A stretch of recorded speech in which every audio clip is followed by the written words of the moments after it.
2 minutes pour comprendre aujourd'hui la préparation de l'accouchement. Je suis en duplex avec Charline Gaillot. Charline Gaillot, vous êtes sage-femme libérale. L'accouchement, c'est essentiel de bien le préparer pour se donner toutes les chances que ça se passe bien. Effectivement, donc la préparation à la naissance est faite pour ça, pour se préparer.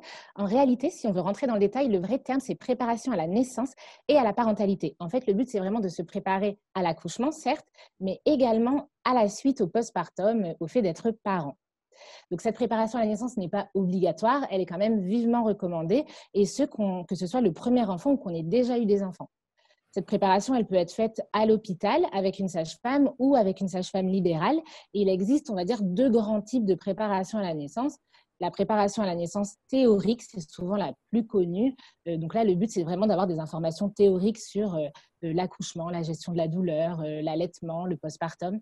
Il y a également les préparations à la naissance pratiques, qui là, généralement, intéressent plus les mamans qui ont déjà eu des enfants. On va apporter plus des clés pratiques pour bien vivre la grossesse, l'accouchement et l'après, la gestion du stress, les douleurs, etc.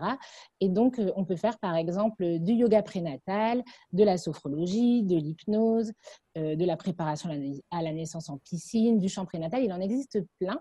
Et ça peut être intéressant, du coup, même pour les patientes qui ont déjà eu des enfants, parce que souvent, elles pensent qu'elles n'ont plus rien à apprendre, mais la préparation à la naissance, c'est aussi un temps pour soi et pour cette grossesse, pour se préparer à nouveau devenir parent et prendre du temps pour soi. Ça fait toujours du bien, qui plus est quand on a déjà des enfants à la maison. La préparation à la naissance, ça concerne que les femmes ou ça peut concerner aussi les papas? Eh bien, ça peut également concerner les papas. Généralement, ils sont les bienvenus dans tous les cours pour accompagner leurs partenaires.